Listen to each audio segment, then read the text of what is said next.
Chris, here we are at Moore College again because you've been talking to students, and one of the things we want to talk to you about is the idea of membership courses. Now, firstly, you've got a membership course at Yes.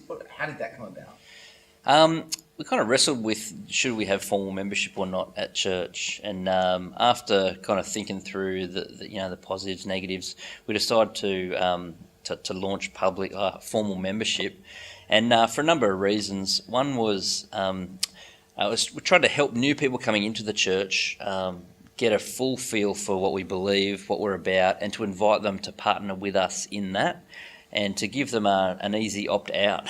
Maybe there's another church that's going to suit them better. So it helped us help people find out whether Coast AC was going to be a group they could partner with, or whether there's a different group they'd be more suited to partnering with. It's also allowed us to call our people to function like the kind of members that God wants his people to be. So the Bible describes membership clearly, says we're members of the body of Christ. So the expectation of membership there is that they function as a member of the body, that they use their gifts to serve. We're called members of God's household. So there's an expectation there that we treat each other with brotherly and sisterly kindness and love. So for us, there's three levels of membership.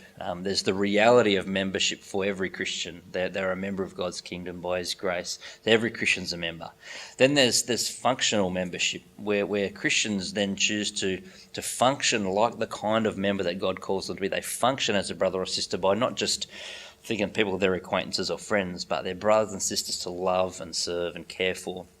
And they function as members by choosing to use their abilities and gifts and resources to serve the people as members of the body. So we wanted to switch people on to function as members, and the kind of gateway for that was formal membership, where we get to sit down with them, explain the concept of membership from the Bible, what we're about as a church, and then to say, do you want to function like that kind of member with us? Well, you had to come up with something. What did you use? How did you find your course? It started pretty light, so we just had like a one-page statement of what we're about, and it's, do you want to partner with us, sign on the dotted line? And that didn't do a very good job of giving people a chance to wrestle with some of the theological beliefs we have, or to get their head into our particular strategy. So we then developed a short course. It goes for just 2 sessions, and we've called it Under the Bonnet. So it's basically we pop the hood, give people a good look at the engine of the church, see how it works, what it's about, and to then say, do you want to come along for the ride? So a chance for them to ask all their questions, a chance for us to present what we believe, our core beliefs, our strategies. We go through the kind of the purpose areas that we're structured around, with the mission and ministry, membership and maturity, and then explain to people how those things are fleshed out in practice, and what it would look like to partner with us happily under the recognised leadership. One of the big benefits for us is it's allowed us to have a bit of a mechanism for screening people from certain roles, and only some ministries are available for our formal members.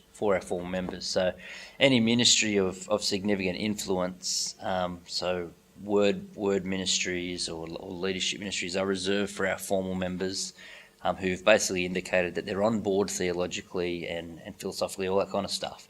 And so it provides a bit of a filter and a gateway to those ministries. So you've developed it over time. If you were talking to a young church planner now, would you say to them, hey, have this ready to go? I don't know, mate.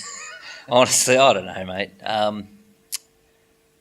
I think in the early days that the formal membership thing seems a bit weird for a small gathering, be my hunch. But there comes a point where you need to work out how to tighten things up, and to articulate again your vision and core beliefs and all that kind of stuff to new people entering in. So it provides a healthy mechanism to keep new people well informed and on board. But whether you have that from ground zero or not, I can't imagine being that organised myself.